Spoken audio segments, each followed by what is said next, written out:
Hello friends, good evening. मैं शिवानी गुप्ता स्वागत करती हूँ आपके अपने यूट्यूब चैनल दक्ष स्टडी सेंटर में। तो दोस्तों, आप सभी कैसे हैं? आशा है कि आप लोग स्वस्थ होंगे, मस्त होंगे और अपने एग्जाम के लिए अच्छे से तैयारी कर रहे होंगे। तो दोस्तों, यदि आप ए स्टेट, बीएड, डीएलएड या सीटेट की तैयारी कर रहे हैं तो ये वीडियो आपके लिए बहुत ही हेल्पफुल होने वाला दोस्तों, क्योंकि आपके एग्जाम में दोस्तों 30 नंबर से दोस्तों बाल विकास से रिलेटेड प्रश्न पूछा जाएगा।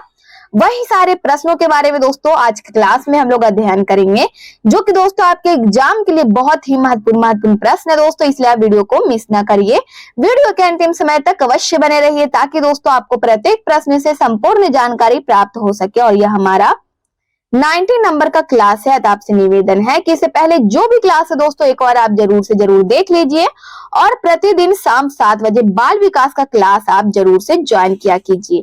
तो बिना समय गवाए हम लोग पहले प्रश्न पर ध्यान देंगे दोस्तों। जो हमारा पहला प्रश्न है, ध्यान दीजिएगा। एक सशक्त विद्यालय अपने शिक्षकों में निम्नलिखित योग्यताओं में से सर्वाधिक बढ़ावा देगा। दोस्तों बताइए। प्रतिस्पर्धात्मक अभिवृत्ति, बी में है परीक्षण करने की प्रवृत्ति को सर्वाधिक बढ़ावा देगा, या फिर दोस्तों स्मृति को, डी में है अनुशासित स्वभाव को। तो इनमें से हमारा इसका सही आंसर क्या होगा दोस्तों, बताइए अपने कमेंट बॉक्स में। तो इनमें से हमारा इसका सही आंसर है ए ऑप्शन दोस्तों, प्रतिस्पर्धात्मक अभिवृत्ति को सर्वाधिक बढ़ावा देगा। हमारा ए ऑप्शन इसका आंसर हो जाएगा।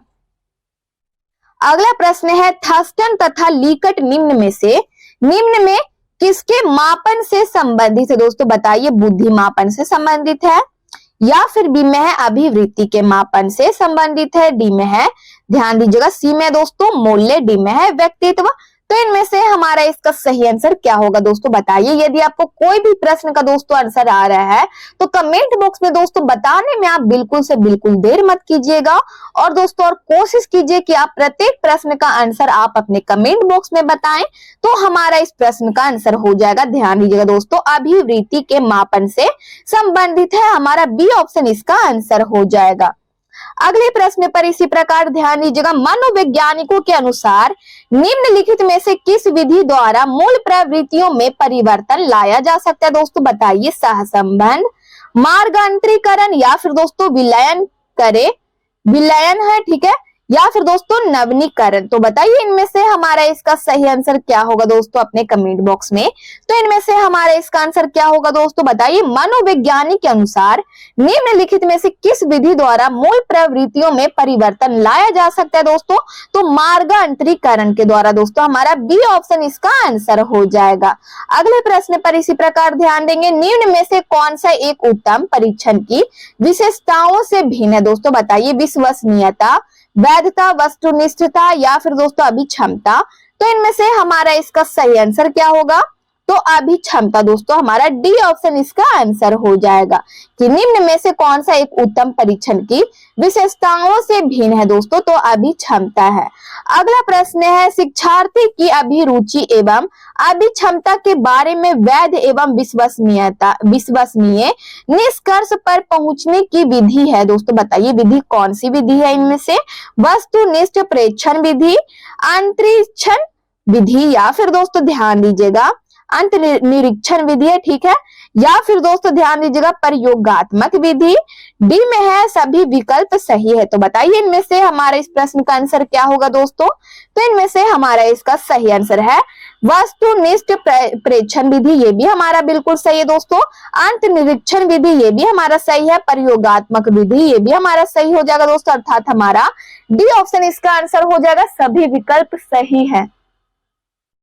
अगला प्रश्न है, ध्यान दीजिएगा दोस्तों। क्षेत्र विशेष में बालक की विशिष्ट योग्यता तथा विशिष्ट क्षमता को कहते हैं। दोस्तों बताइए क्या कहते हैं? ए में है मूल्य, बी में है रुचि, सी में है अभिक्षमता, डी में है अभिप्रेरणा। तो बताइए इनमें से हमारा इसका आंसर क्या होगा दोस्तों, तो इनमें से हमारे इस प्रश्न का आंसर हो जाएगा अभिक्षमता। हमारा सी ऑप्शन इसका आंसर हो जाएगा। ध्यान दीजिएगा, क्षेत्र विशेष में बालक की विशिष्ट योग्यता तथा विशिष्ट क्षमता को दोस्तों अभिक्षमता कहते हैं। हमारा सी ऑप्शन इसका आंसर हो जाएगा। अगला प्रश्न है, निम्नलिखित में से कौन सा कारक स्मृति से संबंधित नहीं है? दोस्तों बताइए। पहचान, धारण, या फिर दोस्तों पुनर्स्मरण, या फिर दोस्तों ध्यान दीजिएगा अनुभूति।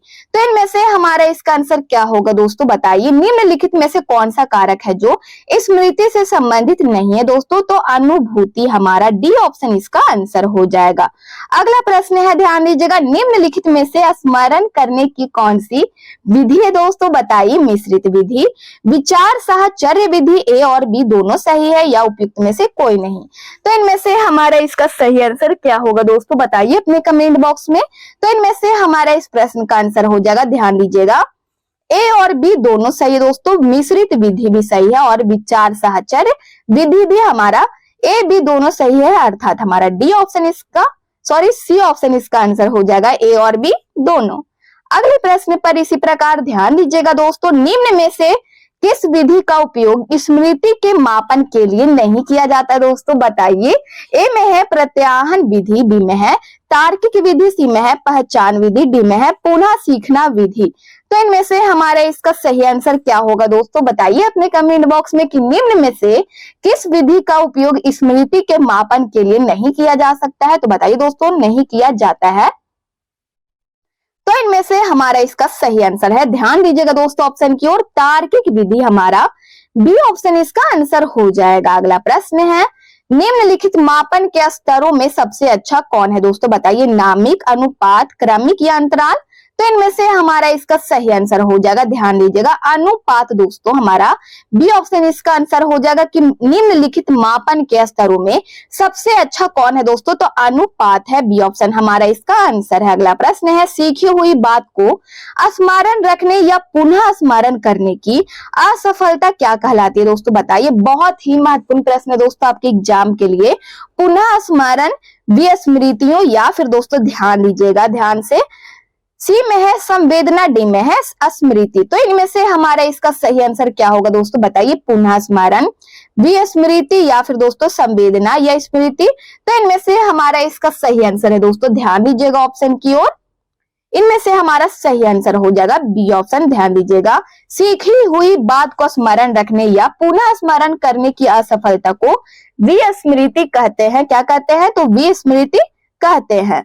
निम्न में से कौन सा विस्मृति का कारण नहीं है, बताइए दोस्तों। सीखने में कमी, स्मरण करने की इच्छा, या फिर दोस्तों ध्यान दीजिएगा मानसिक द्वंद, डी में है सीखने की दोषपूर्ण विधियां।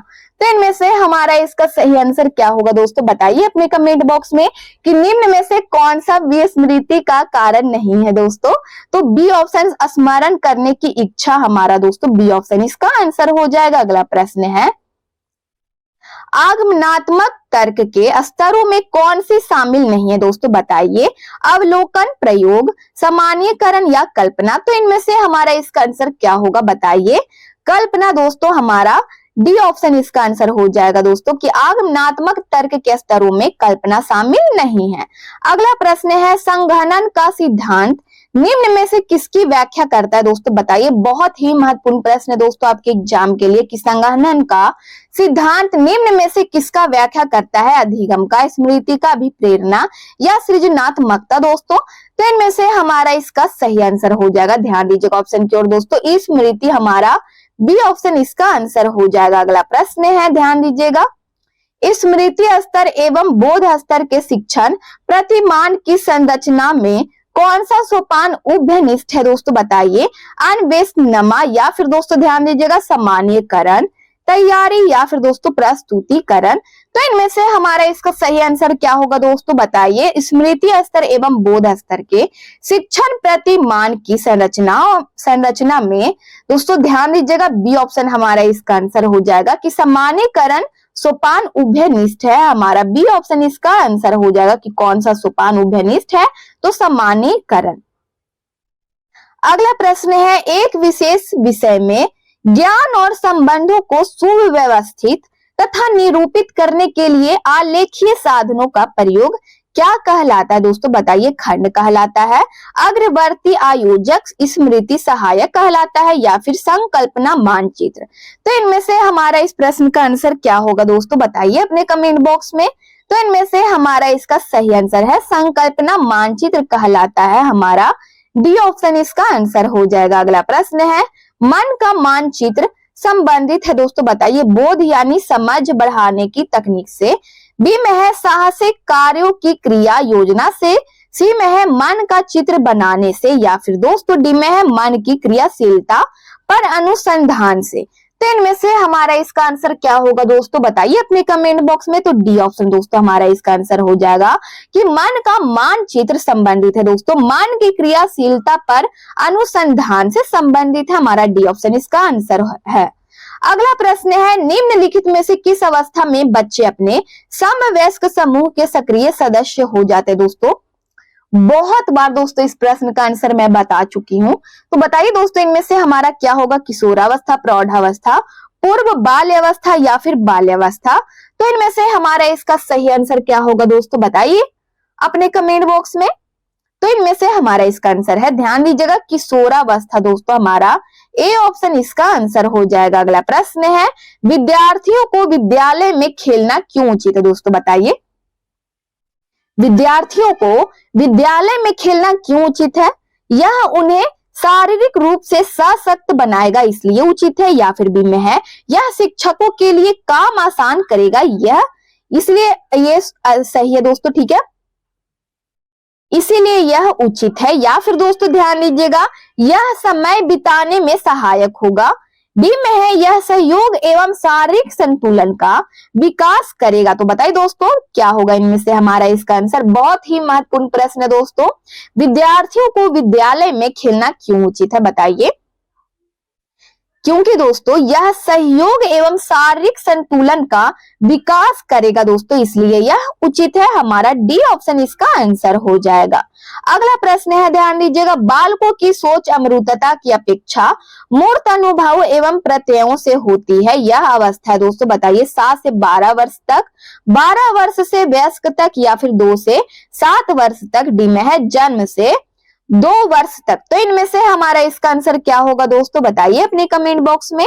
तो इनमें से हमारा इसका आंसर हो जाएगा, बालकों की सोच अमूर्तता की अपेक्षा मूर्त अनुभवों एवं प्रत्ययों से होती है, यह अवस्था 7 से 12 वर्ष तक है दोस्तों, हमारा ए ऑप्शन इसका आंसर हो जाएगा। अगला प्रश्न है, क्रियात्मक अनुसंधान का क्या उद्देश्य है दोस्तों, बताइए। नवीन ज्ञान की खोज, शैक्षिक परिस्थितियों में व्यवहार विज्ञान का विकास।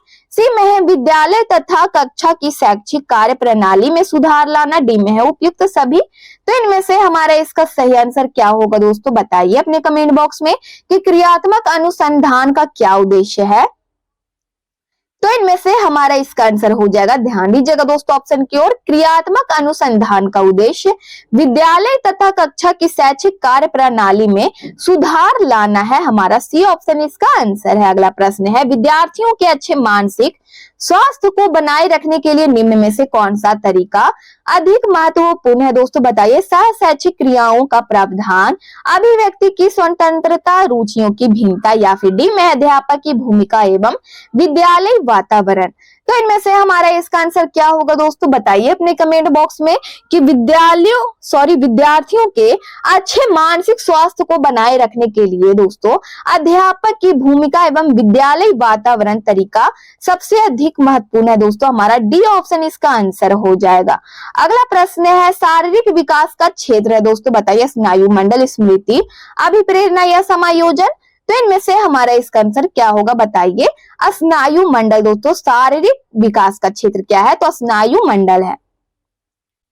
अगला प्रश्न है, शरीर के आकार में वृद्धि होती है दोस्तों क्योंकि शारीरिक और गत्यात्मक विकास के कारण, संवेगात्मक विकास के कारण, या फिर सी में है संज्ञानात्मक विकास के कारण, या फिर डी में है नैतिक विकास के कारण। तो इनमें से हमारा इसका आंसर क्या होगा दोस्तों, शरीर के आकार में वृद्धि होती है दोस्तों क्योंकि, बताइए इनमें से हमारा इसका आंसर क्या होगा, क्योंकि शारीरिक और गत्यात्मक विकास के कारण। हमारा ए ऑप्शन इसका आंसर हो जाएगा।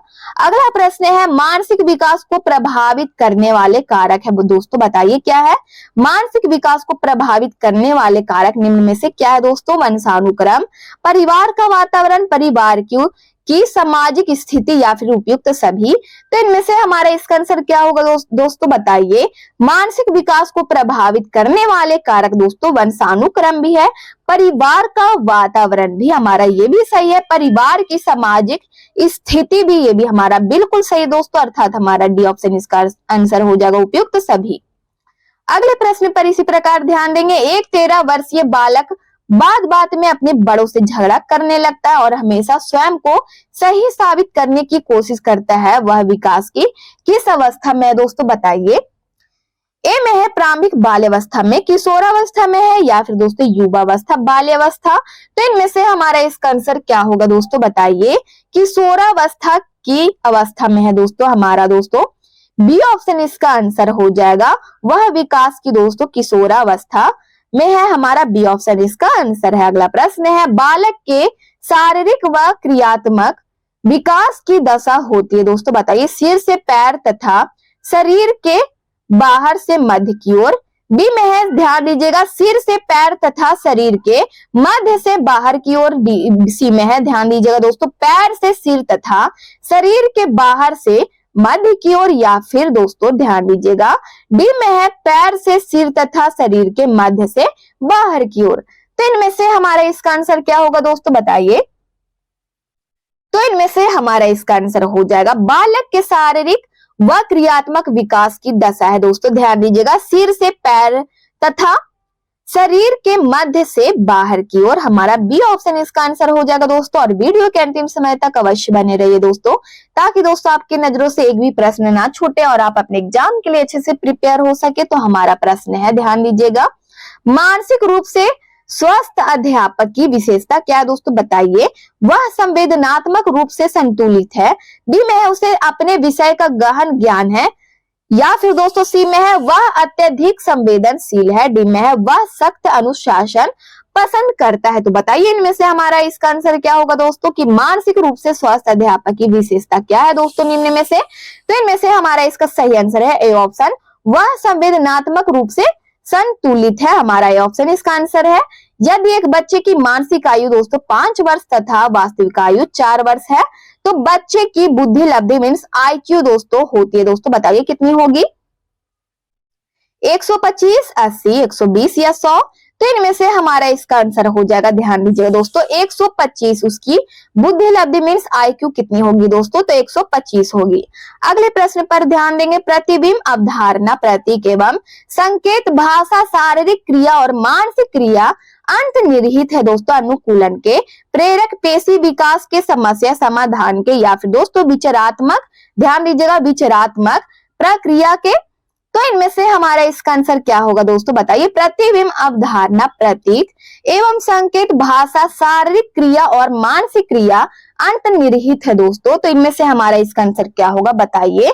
डी ऑप्शन दोस्तों विचारात्मक प्रक्रिया, हमारा डी ऑप्शन इसका आंसर हो जाएगा कि प्रतिबिंब अवधारणा प्रतीक एवं संकेत भाषा शारीरिक क्रिया और मानसिक क्रिया दोस्तों विचारात्मक प्रक्रिया के अंतर्निहित है, हमारा डी ऑप्शन इसका आंसर हो जाएगा। तो दोस्तों ये हमारा आज के क्लास का दोस्तों आज के बाल विकास का लास्ट प्रश्न था। यदि आप चैनल को पहली बार विजिट कर रहे हैं तो चैनल को अवश्य सब्सक्राइब कर ले, बेल आइकन को ऑल में प्रेस कर लो दोस्तों, और वीडियो को लाइक करना ना भूले, अपने स्टडी ग्रुप में जरूर से शेयर कर ले दोस्तों। और आप लोग अपने कमेंट बॉक्स में अपनी प्रतिक्रिया देते रहते हैं, इसके लिए दिल से धन्यवाद दोस्तों। मिलते हैं नेक्स्ट वीडियो में, तब तक के लिए जय हिंद जय भारत।